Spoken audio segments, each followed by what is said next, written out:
Hello students, good morning everybody.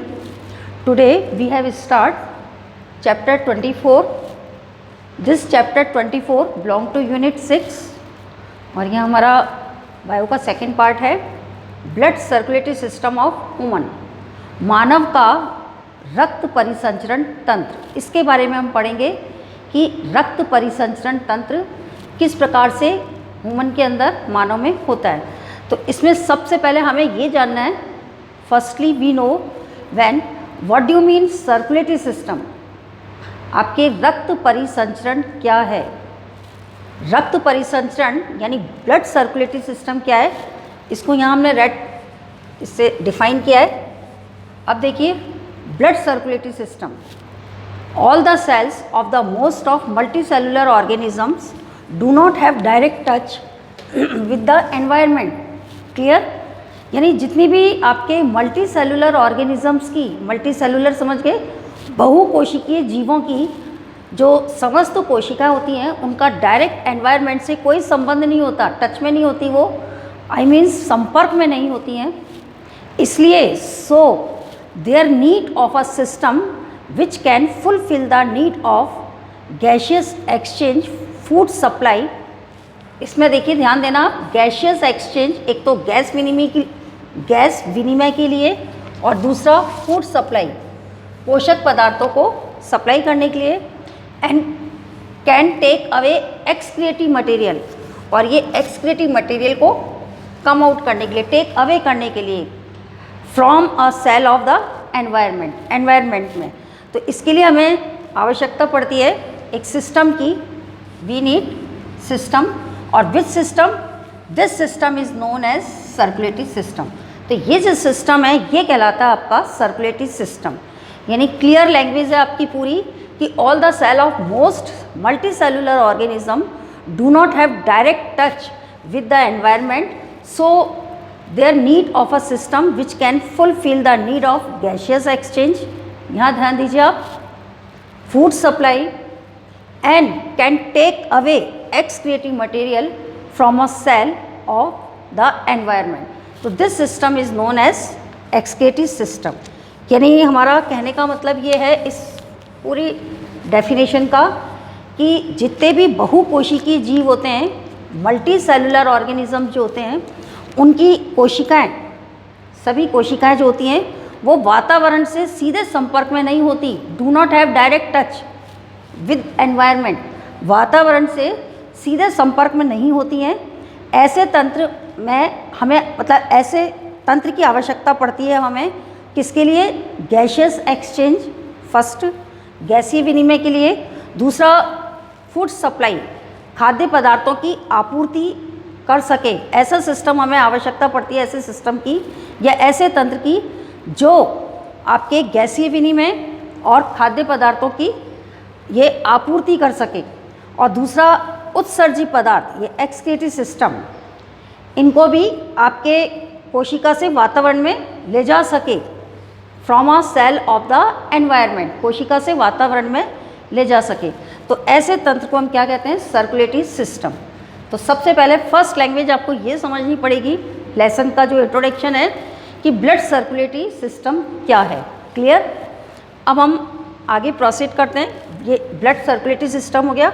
अब 9th या 10th में आपने प्रीवियस क्लासेस में भी पढ़ा होगा ये कि ब्लड सर्कुलेटरी सिस्टम जो है, दिस आर टू टाइप्स का होता है। फर्स्ट है open circulatory system, blood circulatory system, और दूसरा है क्लोज सर्कुलेटरी सिस्टम, आपके खुला परिसंचरण तंत्र और बंद परिसंचरण तंत्र। खुला परिसंचरण तंत्र में आपकी क्या होता है? इसमें फ्लूइड जो है, तरल पदार्थ, आई मीन फ्लूइड, ये आपके सेल और टिश्यूज़, ह्यूमन बॉडी नहीं, ऑर्गेनिजम्स की जो सेल्स होती है और टिश्यूज़ जो होते हैं, did not flow in special close duct. एक स्पेशल टाइप की जो क्लोज डक्ट होती है उसमें फ्लो नहीं होता। इसके लिए आपके ओपन सर्कुलेटरी सिस्टम के लिए कोई डक्ट नहीं होती, ओनली टिश्यूज़ और सेल्स के बीच में ही, इन बिटवीन स्पेस में ही फ्लो करता है। They have no special duct but in case of close circulatory system it has present duct, इसके अंदर डक्ट होती है, नलिकाएं होती हैं बाकायदा। आप आगे जाकर के इसमें पढ़ेंगे, हम पढ़ेंगे इसके अंदर आर्टरीज, वेन, कैपिलरीज। तो ये आपके क्लोज सर्कुलेटरी सिस्टम में होती हैं। तो ओपन सर्कुलेटरी सिस्टम को हम कैसे डिफाइन करेंगे? ओपन सर्कुलेटरी सिस्टम वो सिस्टम होता है जिसमें fluid circulate between cell and tissues. इसके अंदर फ्लूइड जो है किसके अंदर सर्कुलेट करता है? सेल एंड टिश्यूज़ में, फर्स्ट लेन। और दूसरी लेन में आप लिख सकते हो did not flow in special close duct, इसके लिए कोई स्पेशल क्लोज डक्ट नहीं होती है। और इसके सम एग्जाम्पल है मोलस्का और इंसेक्टा। इंसेक्ट्स के अंदर कॉकरोच, पेरीप्लेनेटा अमेरिकाना। क्लियर? अब हम आते हैं next, close circulatory system. Close circulatory system क्या है? They have present tube like structure, these are known as duct. May be आपके वेन्स, आर्टरी जो है, thin arteries is known as arterioles, आपके thin vein is known as venules, और बहुत ही minute capillaries, इसमें कैपिलरीज भी होती हैं जो हमारे बहुत ही स्मॉल पार्ट्स के अंदर ये ब्लड को फ्लो करती हैं। तो इस तरह से इसका क्लोज सर्कुलेटरी सिस्टम का एग्जांपल है ह्यूमन। और हम इसका डिटेल पढ़ेंगे क्लोज सर्कुलेटरी सिस्टम क्या है। अब देखिए क्लोज सर्कुलेटरी सिस्टम में सबसे पहले हम ब्लड के बारे में, सर्कुलेटरी सिस्टम का मेन जो फ्लूइड है उस फ्लूइड को हम क्या बोलते हैं? ब्लड कहेंगे। अब ब्लड क्या है इसके बारे में मैं आपको थोड़ा सा इंट्रोडक्शन दे दूं। एक तरह से लिक्विड कनेक्टिव टिश्यू है। Blood is known as liquid connective tissue, fluid connective tissue. और विस्कॉस, आपके ये विस्कॉसिटी मतलब विस्कॉस होता है श्यानता, धीरे बहने वाला है। और एक ह्यूमन के अंदर, बॉडी के अंदर कम से कम, आपके मिनिमम बता रही हूँ, 5 लीटर ब्लड जो है इनसाइड दी बॉडी के अंदर 5 लीटर ब्लड होता है। और दूसरा इसका शरीर के भार के अकॉर्डिंग ही है। पीएच ब्लड का ये ध्यान रखना 7.4 आपका बेसिक नेचर का होता है, 7.4। और 100 सीसी में आपके 2 ml ऑक्सीजन को ले जाने की इसके अंदर कैपेसिटी होती है ब्लड को। अब हम, ये तो हो गया ब्लड का इंट्रोडक्शन। ब्लड क्या है? आपको मेन लैंग्वेज तो ये ध्यान रखनी, blood is known as fluid connective tissue. It has 2 part, इसके 2 पार्ट्स होते हैं ब्लड के। जब हम इसका कंपोजिशंस के ऊपर आते हैं तो कंपोजिशंस ऑफ ब्लड को हम बोलते हैं रक्त का संगठन। अब हमारा टॉपिक आ रहा है रक्त का संगठन। रक्त के संगठन को 2 पार्ट्स में डिवाइड किया है। पहले तो आप ये जान लेना जो मैंने बता ही दिया आपको, fluid connective tissue. It has 2 part, ये 2 भागों का बना हुआ होता है। प्लाज्मा जो कि लिक्विड फ्लूइड होता है 55% होता है, और ब्लड कार्पल्स वो आपके 45% होते हैं। ब्लड कार्पल्स में भी आपको फर्स्ट आरबीसी, सेकेंड डब्ल्यूबीसी, और थर्ड जो है इसमें थ्रोम्बोसाइट, या इसको हम थर्ड ये प्लेटलेट्स भी बोलेंगे। थर्ड जो है आपकी प्लेटलेट, ये भी कहलाएगी प्लेटलेट्स या थ्रोम्बोसाइट्स। इसको हम बोलते हैं इरिथ्रोसाइट, ये वाली जो है फर्स्ट इरिथ्रोसाइट कहलाएगी। इरिथ्रोसाइट कार्पल्स होती है। डब्ल्यूबीसी को हम बोलते हैं ल्यूकोसाइट कार्पल्स, और ये आपके थ्रोम्बोसाइट्स या प्लेटलेट कार्पल्स। तो ये इनका जो है तीनों का, ऑल ऑफ दीज 45% ब्लड के अंदर, और प्लाज्मा का है 55। तो ऐसे आपके ब्लड का कंपोजिशंस है। ब्लड की कंपोजिशन को अब हम प्लाज्मा का पढ़ेंगे कि प्लाज्मा क्या है, जिसमें ये ब्लड कार्पल्स जो है एम्बेडेड होती हैं। प्लाज्मा 55%, या आपको मैंने वही बता दिया है। Fluid part of the blood is known as plasma. Plasma जो है ब्लड का फ्लूइड पार्ट कहलाता है। सॉल्युबल स्टेट के अंदर होता है, ये light yellowish colour and basic liquid है, क्षारीय है, और किससे मेडअप ऑफ होता है? प्रोटीन से। ये प्रोटीन से बनता है। इट कंटेन्स 90% वाटर, इसमें 90% वाटर होता है, तभी ये फ्लो होता है ब्लड। 10% डिफरेंट ऑर्गेनिक और इनऑर्गेनिक सब्सटेंस होते हैं। अब एक इसमें पॉइंट्स आ रहा है, वो प्लीज़ मोस्ट इम्पॉर्टेंट पॉइंट है और वन वर्ड टाइप्स के क्वेश्चंस को अराइज करता है कि which element mostly present in plasma. तो ये ध्यान रखिए, मोस्ट इम्पॉर्टेंट आयन, इसमें एक मोस्ट इम्पॉर्टेंट आयन जो है उसकी अक्रेंस है, और these ion is known as sodium. वो है आपके प्लाज्मा में सोडियम आयंस। अब इसके ब्लड के कंपोजिशंस के लिए आपके बुक के अंदर पूरी एक लिस्ट दे रखी है, और वो है आपके एक टेबल है उसमें 22.1। थोड़ा सा मैं उस टेबल का जिक्र कर रही हूँ यहाँ पर कि कौन कौन से ऑर्गेनिक और इनऑर्गेनिक सब्सटेंस प्लाज्मा के अंदर होते हैं।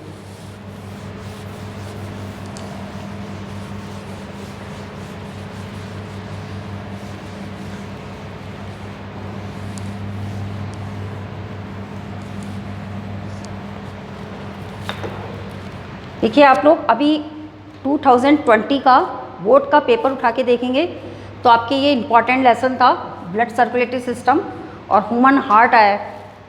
अब ब्लड कार्पल्स के बारे में आ सकता है, प्लाज्मा और ब्लड कार्पल्स। ये टॉपिक जो है मोस्ट इम्पॉर्टेंट है एक तरह से। Blood carpals is most important topic. Plasma का इसमें टेबल दे रखी है कि ऑर्गेनिक और इनऑर्गेनिक, यानी इसका पूरा मेन कंपोनेंट्स दे रखा है प्लाज्मा के अंदर कौन कौन से कंपोनेंट्स होते हैं। तो आपको मैं यहाँ पे शॉर्ट में ये मेन कंपोनेंट्स बता रही हूँ। ये ध्यान रखना, सबसे पहला कंपोनेंट्स तो जो है इसमें फर्स्ट तो वाटर है, जिसका 90% वाटर का कितना होता है अमाउंट? 90%। यहाँ तो हम कंपोनेंट लिखेंगे इसके फर्स्ट, यहाँ इसकी क्वांटिटी कितनी मात्रा में है, और यहाँ इसका मेन फंक्शन क्या है। इस तरह से आपकी एक टेबल बनेगी पूरी। फर्स्ट है वाटर 90%, और ये वाटर क्या करता है? आपके regulations of blood pressure and volume transportations में, यानी परिवहन कराता है ब्लड का। आपके इसमें फर्स्ट फंक्शन तो है रेगुलेशन, नियमन रेगुलेशंस ऑफ ब्लड का ही नियमन करना, रेगुलेशंस ऑफ ब्लड प्रेशर, और एक फंक्शन और है इसका एंड वॉल्यूम ट्रांसपोर्टेशंस। ट्रांसपोर्टेशंस मतलब परिवहन, ये है क्लियर। सेकंड, अब हम आते हैं ऑर्गेनिक पर। इसके ऑर्गेनिक सब्सटेंस कौन कौन से हैं? 2 मार्क्स में आ सकता है questions. Right the compositions of blood, पूरे ब्लड के अंदर उसका कंपोजिशंस आ सकता है, और ये आपके प्लाज्मा का है। ब्लड के अंदर कौन सा पार्ट? प्लाज्मा। अब इसमें ऑर्गेनिक देखिए, ऑर्गेनिक जो सब्सटेंस है या मटेरियल जो है उसमें सबसे पहले आता है एल्बुमिन, जिसका 4.5% है, और ये क्या करता है? क्रिएशंस ऑफ ऑस्मोटिक प्रेशर, परासरण दाब उत्पन्न करता है। आपके क्रिएशंस ऑफ ऑस्मोटिक प्रेशर। फिर है आपके सेकंड नंबर का ग्लोब्यूलिन, अल्फा बीटा और गामा तीनों आता है इसमें। ये 2.5 है। इसका अल्फा बीटा इनका ट्रांसपोर्ट करना, और गामा जो है ये एंटीबॉडीज़ का फॉर्मेशन करता है, formations of antibodies, formations of antibody ये है। फिर इसके बाद में आपके जो ब्लड क्लॉटिंग्स में हेल्प करते हैं फाइब्रिनोजिन एंड प्रोथ्रोम्बिन, ये ब्लड क्लॉट्स के अंदर आते हैं, और इनका भी अमाउंट इसमें 0.3, और इसकी थ्रोम्बिन की स्मॉल क्वांटिटी होती है इसका कोई एवरेज रेट नहीं है, स्मॉल क्वांटिटी के अंदर है ये। और ये दोनों ब्लड को एग्लूटेशंस के अंदर, रक्त स्कंदन बोलते हैं, रक्त का थक्का बनाना, उसमें हेल्प करते हैं। तो इनका फंक्शंस है ब्लड को एग्लूटेशन यानी रुधिर स्कंदन।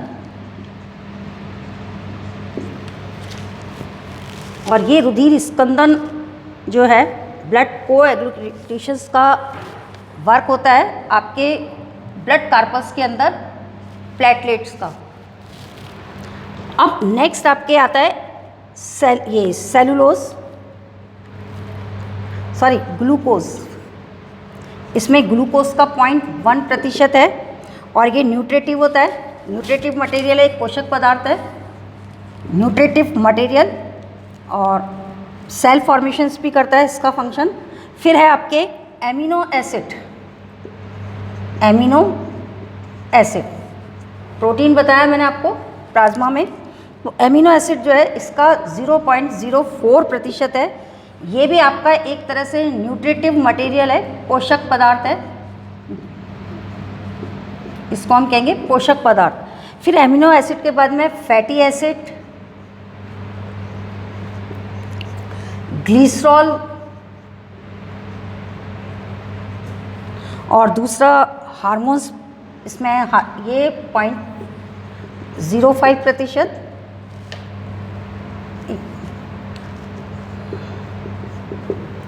हार्मोन्स के बाद में हार्मोन्स, एंजाइम्स, यूरिया, ये अलग है, यूरिया और यूरिक एसिड। ये सारे जो है कंपोनेंट्स जो हैं ऑर्गेनिक को बिलोंग करते हैं।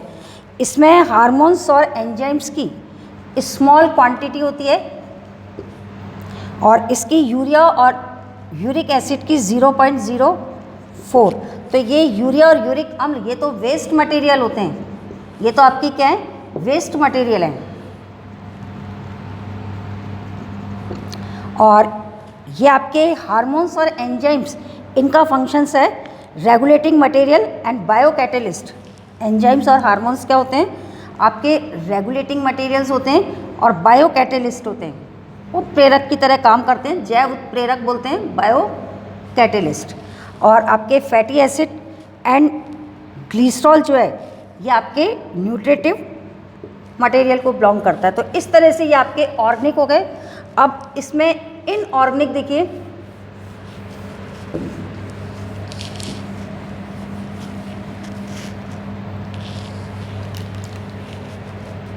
इनऑर्गेनिक मटेरियल या इनऑर्गेनिक कंपोनेंट्स भी बोल सकते हैं इसको हम। इनऑर्गेनिक जो है आयंस के रूप में है, कौन कौन से इसके अंदर, इस पे भी आपके हाईलाइट डाली जाएगी। सबसे पहला है आपका प्लाज्मा में sodium, potassium, calcium, magnesium, chloride, hypocarbonate, आपके HPO4,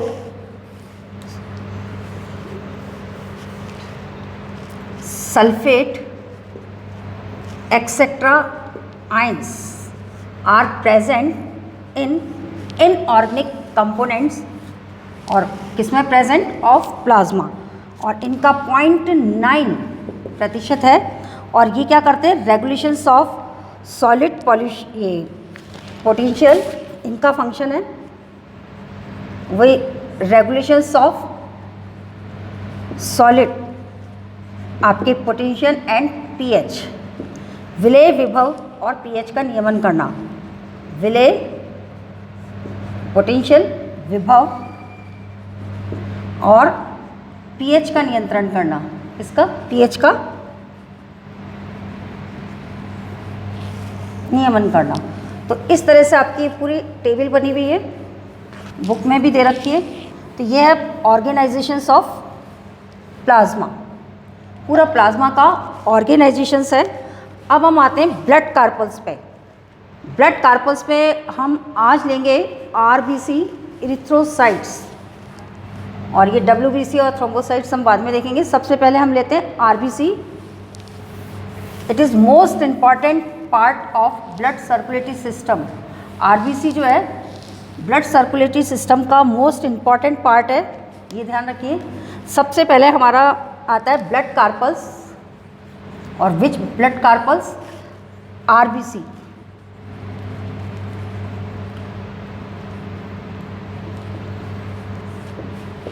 RBC। Another name of RBC is known as, इस RBC का अनदर नेम है इरिथ्रोसाइट। एरिथ्रोसाइट ये नाम है इसका RBC का। इसमें देखिए RBC के अंदर ब्लड कार्पल्स के अंदर हम केवल फर्स्ट ले रहे हैं RBC। वैसे तो आपको मालूम है ब्लड कार्पल्स 3 टाइप्स के हैं, मैं वापस रिमाइंड करवा रही हूँ, यहाँ मैंने राइट नहीं किया है, लेकिन आप ध्यान रखिए प्लाज्मा के बाद में हमारा नेक्स्ट इसका सेकेंड पार्ट आता है ब्लड कार्पल्स, जिसका कितना अमाउंट है ब्लड के अंदर? 45%।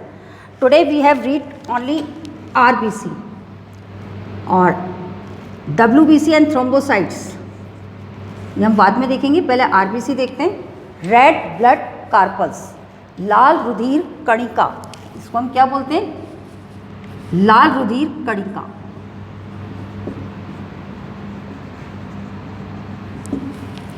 अब देखिए लाल रुधिर कणिका का यानी आपका मेन कार्पल्स कहलाएगी, ये मोस्ट इम्पॉर्टेंट कार्पल्स कहलाएगी। सबसे ज़्यादा मेन फंक्शन इसका होता है। WBC भी अपनी जगह इम्पॉर्टेंट है, ये हमारा एक तरह से शरीर का रक्षक कंपोनेंट्स कहलाती है, ब्लड के अंदर सेना की तरह कार्य करती है।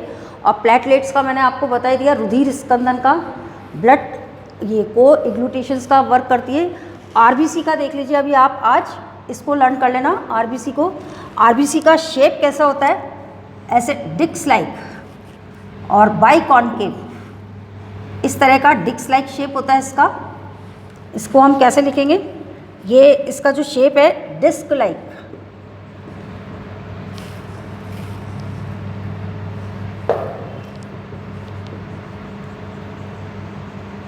और बाई कॉन्केव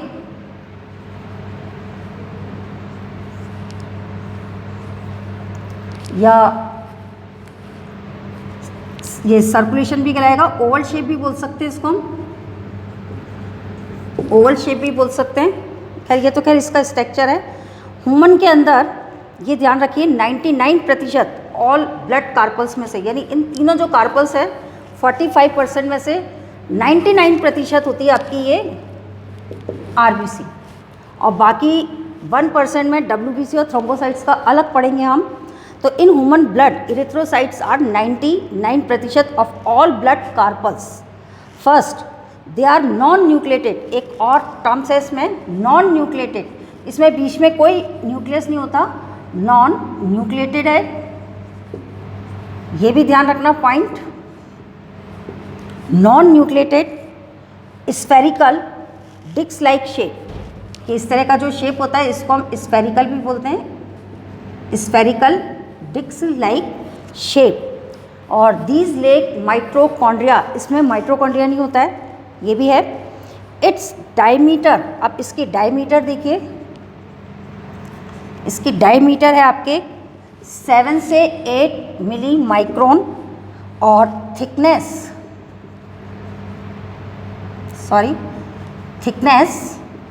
आपके 2 मिली माइक्रोन ये है। और काउंटिंग में अब मैं आपको बता दूं मेल के अंदर, और फिर हम फीमेल में देखेंगे। मेल के अंदर इसकी काउंटिंग जो होती है 52 लाख पर क्यूबिक, मैन में आपके कितना 52 लैक्स पर क्यूबिक mm इन मैन, और फीमेल में आपके 47 लैक्स पर cubic mm in female. It is RBC जो है एक तरह का कोलाइडी मैट्रिक्स होता है। ये आपके कैसा मैट्रिक्स है? कोलाइडी मैट्रिक्स है, इसको हम कोलाइडी मैट्रिक्स बोलते हैं, कोलाइडी आघाती। रेड, इसमें रेड पिगमेंट है, red pigment. Can you say which red pigment present in RBC? क्या आप बता सकते हैं आरबीसी के अंदर कौन सा रेड पिगमेंट्स होता है? हमें शॉर्ट में लिखें इसको. These are known as HP. Haemoglobin, इसको हम क्या बोलते हैं? रेड पिगमेंट को हीमोग्लोबिन. तो हीमोग्लोबिन जो है ये प्रोटीन का होता है, प्रोटीन पिगमेंट है ये. हीमोग्लोबिन कैसा पिगमेंट है? प्रोटीन पिगमेंट है, और जिसको हम क्या बोलते हैं? हीमोग्लोबिन. क्लियर? आपको ये अंडरस्टूड हो रहा है? अंडरस्टूड हो रहा है? What do mean first blood carpals RBC? समझ में आ रहा है? देखिए मैं आपको एक बार और रिमाइंड कर दूं. आरबीसी ये जो फर्स्ट मेन ब्लड कार्पल्स है, it is most important corpuscles in our blood. Another name is known as erythrocytes. It is colloidal matrix. All blood corpuscles में से इसका अमाउंट जो है 99% है. It is spherical disc like shape, biconcave या or oval shape. It is non nucleated. It's lack mitochondria. Mitochondria का इसमें lake होता है. माइटोकॉन्ड्रिया जो है वो नहीं पाया जाता आरबीसी में. माइटोकॉन्ड्रिया नहीं पाया जाता है. और एक ध्यान रखना, नॉन न्यूक्लिएटेड होता है. इसमें न्यूक्लियस भी नहीं होता है. आपके केंद्रक विहीन संरचना है. इसका भी एग्जाम्पल क्वेश्चंस आता है. केंद्रक विहीन संरचना ह्यूमन बॉडी के अंदर ब्लड में क्या है, तो आप आरबीसी लिखेंगे. और रेड पिगमेंट्स होता है इसके अंदर haemoglobin. This are most important. Haemoglobin और मेल और फीमेल में मैंने इसकी आपको काउंटिंग बता दी कितनी है पर क्यूबिक के अकॉर्डिंग. फिर एक बात और ध्यान रखिए, ये हीमोग्लोबिन क्या है? तो हीमोग्लोबिन का कंपोजिशन जो है, हीमोग्लोबिन का एक मॉलिक्यूल जो होता है, it consist of haem group. इसमें एक आपके haem group with four ferrous ion. इसमें 4 जो है फेरस आयन्स होते हैं. और एंड एक और चीज़ है, एंड 4 पॉलीपेप्टाइड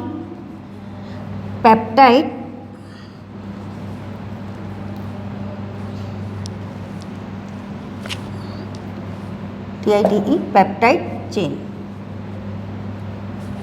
ये इसका कंपोजिशन है. किसका? हीमोग्लोबिन का. केमिकल कंपोजिशन है ये इसका. Chemical composition. रासायनिक संगठन के अकॉर्डिंग हम देखें कि हीमोग्लोबिन क्या है, HB क्या है. HB is known as red pigment and present RBC. So RBC is red colour. इसलिए RBC जो है रेड कलर की होती है. रक्त रेड क्यों होता है? खून जो है, ब्लड जो है लाल क्यों होता है? Because it has present red pigment, protein red pigment, और these are known as haemoglobin.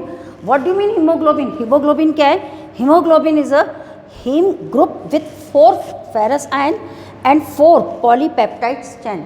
और ये पॉलीपेप्टाइड चेन भी जो बाद में जो है ये आपके किसके अंदर, एमिनो एसिड के अंदर कन्वर्ट होगी जब ये ब्रेक डाउन होता है तब.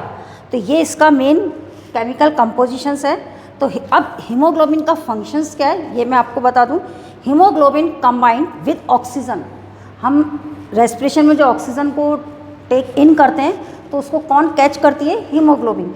तो haemoglobin combined with oxygen in आपके ये reversibles order to from oxy haemoglobin. और फिर क्या बनता है आपका? Oxy haemoglobin. तो HB plus O2 give rise to HbO2.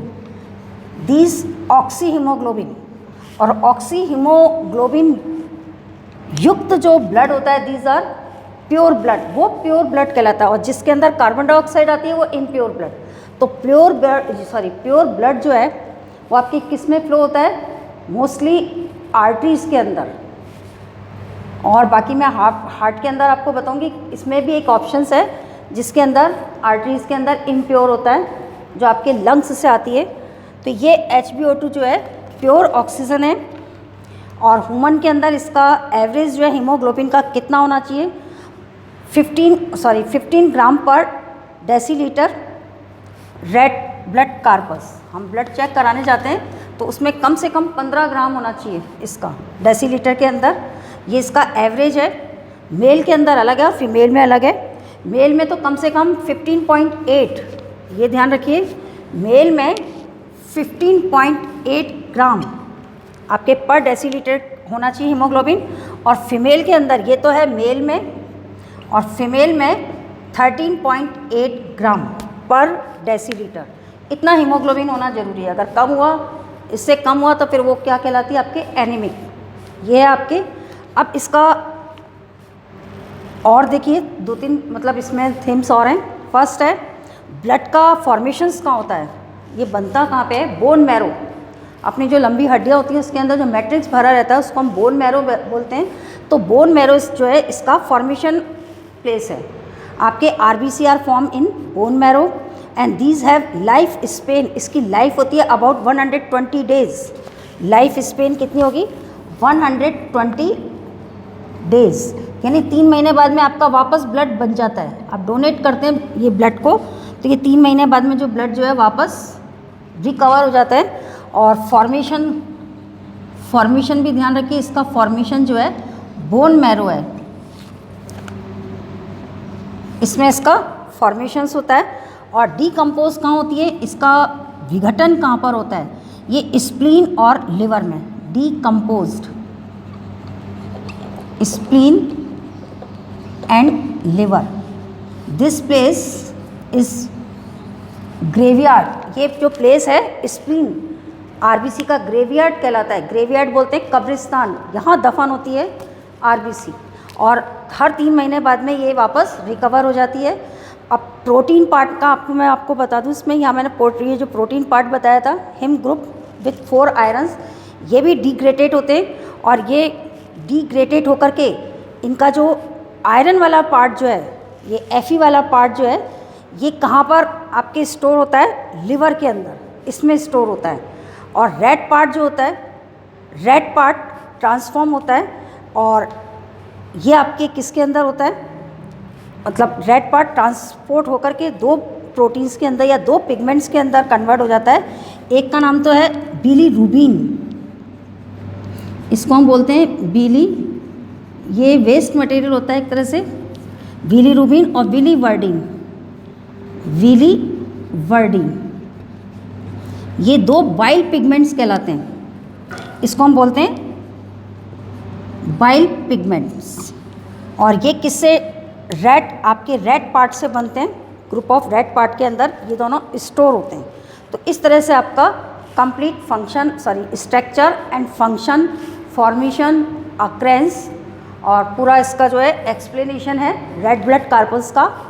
अब नेक्स्ट जो है WBC टॉपिक जो है we have study in tomorrow, कल देखेंगे इसको हम। WBC क्या है थोड़ा सा आप देख करके भी आइएगा घर से। थैंक्स।